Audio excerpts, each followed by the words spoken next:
many domestic abusers and sex offenders who were released under their early release scheme have gone on to reoffend? And would they like to apologise to the victims?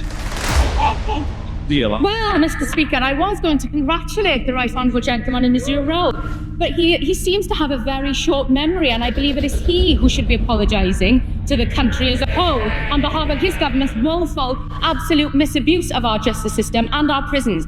Under the previous government's ECSL scheme, there was 0 exemptions that could protect the public.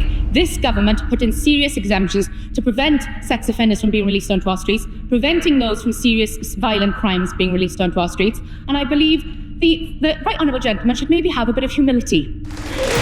Robert Jenrick? Well, there were exemptions in the previous government scheme, but the key thing is we need to get on and build more prisons.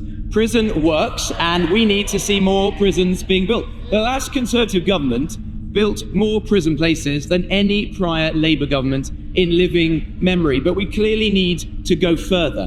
What funding has the Lord Chancellor secured to build prisons over and above those that were secured by the previous government?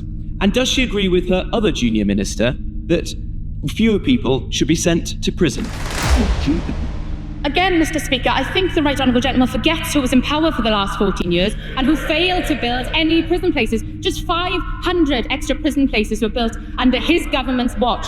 This government has achieved a record £1.2 billion in prison building amount of allocation from the budget, and we will be going further. We are the party of law and order. I think the Right Honourable Gentleman needs to look at his previous record.